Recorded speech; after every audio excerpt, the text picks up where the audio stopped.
வரேன்னு சொல்லி என்ன ஓயாம கதை தட்டிட்டு இருக்காங்க.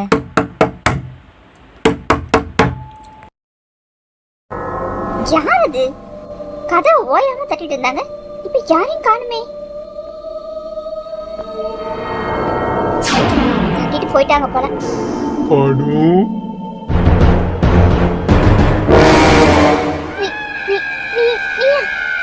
கதவை திறக்க போனவ இன்னும் ஆளை காணும். என்னதான் பண்றா அனு?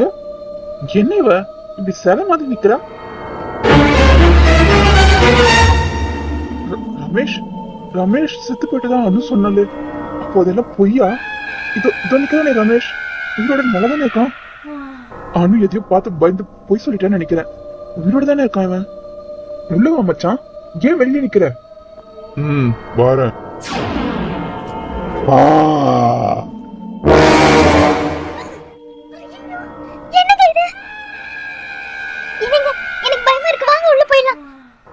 ஆமானு, நீ சொன்னது உண்மைதான். இவன் இறந்து போய் ரொம்ப நாள் ஆச்சு போல இருக்கு. வா உள்ள போயிடலாம். வந்திருக்க அவனோட ஆன்மா நினைக்கிறேன். என்ன மச்சான் உள்ள வான்னு சொன்ன, என்னால உள்ள கால எடுத்து வைக்கவே முடியல.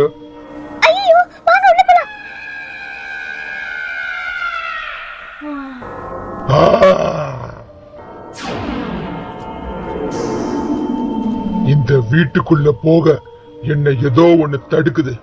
எந்த சக்தியும் தெரியல, உள்ள போகவே முடியலையே.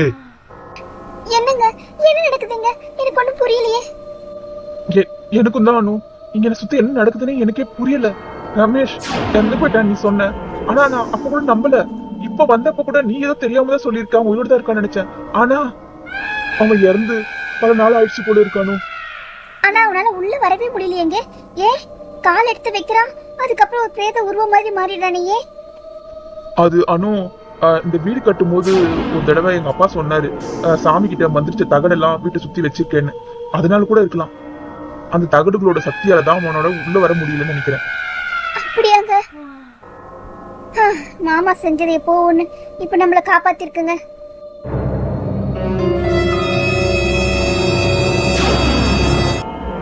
தேவாவும் அனுவும் ரமேஷை பார்த்தா அடுத்த நாள் ஒரு முக்கியமான விஷயம் நடந்தது.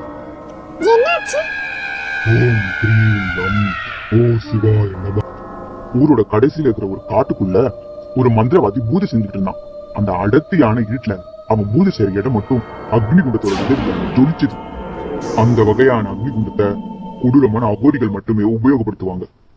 அந்த அக்னி குண்டத்தோட சொந்தக்காரன் அந்த மந்திரவாதி கிடையாது. ஆனா அந்த மந்திரவாதியோட நோக்கம் இறந்து மோட்சம் அடையாம சுத்தின்னு இருக்கிற ஆன்மாவை தான் கட்டுப்பாட்டுல கொண்டு வர அந்த பூஜை செஞ்சான். அந்த ஆன்மாக்களை கட்டுப்படுத்தி ஊருக்குள்ள இருக்கிற மக்களை பயமுறுத்தி பணம் பறிக்கத்தும் பல சக்திகள் அவனுக்கு கிடைக்கணும்ன்றதுக்காகவும் அவன் அப்படி பண்ணிட்டு இருந்தான். தீய வழியில செயல்படுறதுக்காக இந்த மாதிரி எல்லாம் ஆன்மாக்களை அவன் கட்டுப்படுத்திட்டு இருந்தான். அப்படி ஒரு நாள் அவன் மந்திரங்களை சொல்லிட்டு இருக்கும்போது ஒரு வீட்டுக்கு பின்னாடி ஒரு ஆத்மா இருக்கத்தான் அவன் சக்தியால கண்டுபிடிச்சான். அது வேற யார் வீடும் கிடையாது, தேவா வீடுதான். அந்த ஆத்மா மிகவும் உக்கிரமா இருக்கிறத தெரிஞ்சுக்கிட்ட அந்த மந்திரவாதி அந்த சக்தியை எப்படியாவது தான் அடையணும்னு நினைச்சான். அதனால அந்த ஆத்மாவை தான் கட்டுப்பாட்டுக்குள்ள கொண்டு வரணும்னு நினைச்சான். அந்த ஆத்மாவை கட்டுப்படுத்தி ஊர்ல இருக்கிற மக்களை பயமுறுத்தி பணம் சம்பாதிக்கணும் திட்டம் திட்டின அவன் காடே அதிர்ற மாதிரி மந்திரங்களை சொல்லிட்டு இருந்தான்.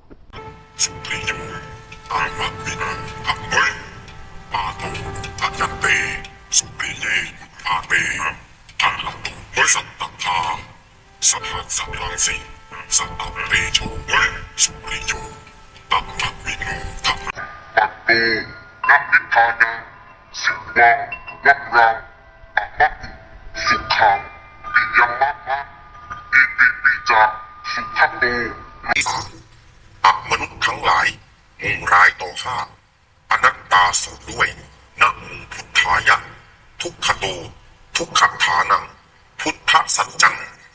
அந்த மந்திரவாதி மந்திரங்களை சொல்ல சொல்ல தேவா வீட்டு பின்னாடி அந்த ஆத்மா இழுக்கப்பட்டது. அந்த ஆத்மா ஒரு முடியால கட்டப்பட்டிருந்ததுனால அதால வர முடியல.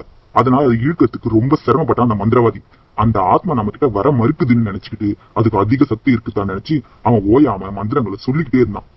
இருந்தாலும் அந்த ஆத்மாவால அந்த முடியோட கட்டில இருந்து வெளியில வரவே முடியல. இந்த மந்திரவாதி மந்திரங்களை சொல்ல சொல்ல எப்படியும் தன்னை விடுவிச்சிருவான்னு நம்பிச்சு அந்த ஆத்மா.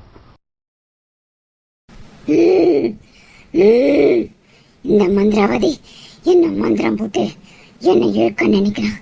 ஆனாலும் என்னால விடுபட முடியலையே. இந்த முடியில அந்த எனக்கு விடுபடணும்.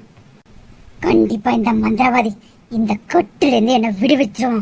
அதுக்கப்புறம் தேவா உனக்கு இருக்குடா.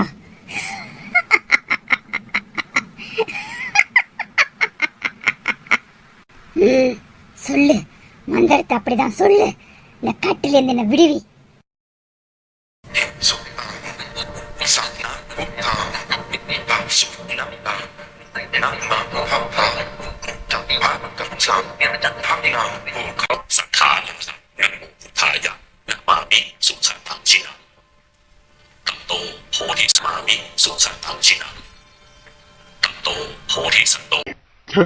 என்ன இது?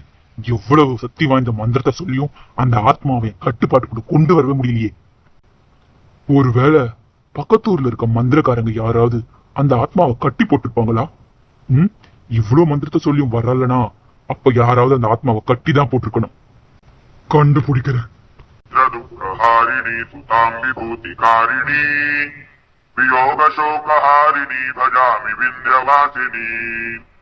दरिद्र दुःखहारिणी सुतां विभूतिकारिणी वियोग शोकहारिणी भजामि विन्ध्यवासिनी. ஓ, நான் நினைச்சபடி இந்த ஆத்மாவை யார் கட்டி தான் போட்டிருக்காங்க. இதை விடுவிக்கிற மதத்தை இப்பவே சொல்றேன்.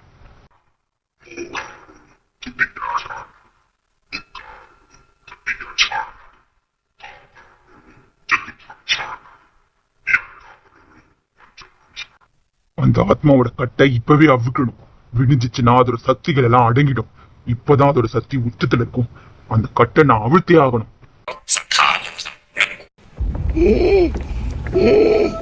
என்னால இங்க இருந்து போக முடியலையே.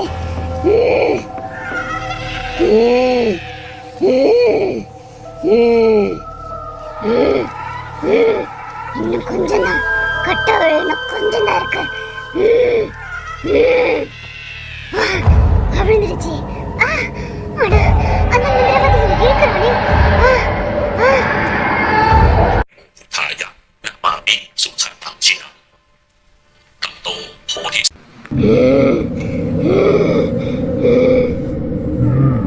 நீ ஒரு கொலை செய்யப்பட்டு இறந்த ஆத்மா இல்ல? ஆமா. இப்ப எதுக்கு என்ன இங்க வரவழைச்ச? நான் சொல்றத நீ கேட்கணும். அப்படி இல்லனா உன் ஆத்மாவை அழிச்சிடுவேன். நீ சொல்றதெல்லாம் என்னால கேட்க முடியாது. நான் ஒரு சில பேரை அழிக்கணும். அவங்கள அழிக்கிற வரைக்கும் நான் அழிய மாட்டேன். என் குறுக்க நீ வந்த உன்னையும் அழிச்சிடுவேன்.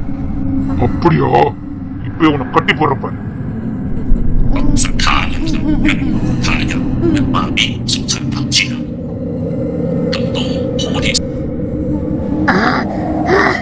ஐயோ, இவன் மறுபடியும் கட்டி போட்டானே. அப்ப நான் எப்படி இந்த தேவாவளை கொள்றது? இவகிட்ட எப்படியாவது விடுபடணுமே. முதல்ல இவகிட்ட எதையாவது பேசி இந்த இடத்த விட்டு போயாகணும். தயவு செஞ்சு நான் சொல்றது கொஞ்சம் கேளு. நான் சொல்றத கேட்டினா நீ எனக்கு உதவி பண்ணுவ. அப்படி என்ன சொல்ல போற? சீக்கிரம் சொல்லு, எனக்கு நேரம் இல்ல. என் பேரு மீனா. எங்க அப்பா பேர் ராமசாமி. இந்த ஊர்ல தான் வசிச்சாரு. ராமசாமியா? அவர்தான் இறந்து போயிட்டாரு. ஆமா, அப்பா இறந்து போயிட்டாரு. அவரை கொண்டவங்க தான் என்னையும் கொண்டுட்டாங்க. யாரு உன்னை கொண்டது? எதை சொன்னாலும் கொஞ்சம் தெளிவா சீக்கிரமா சொல்லு, எனக்கு நேரம் இல்ல. நான் எங்க அப்பாவுக்கு ஒரே பொண்ணு.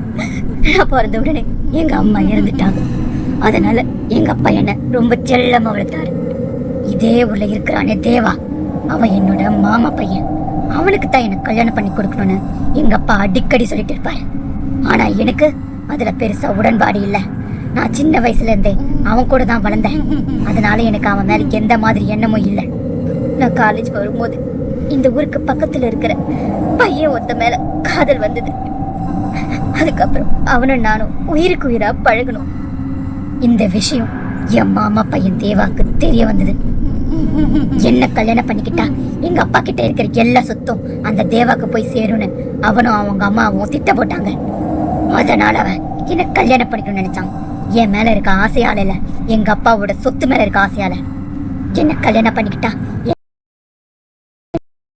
சொத்து அவனுக்கே வந்து சேரும்னு திட்டம் போட்டான். ஒரு நாள் நான் காலேஜ்ல இருந்து வீட்டுக்கு வரும்போது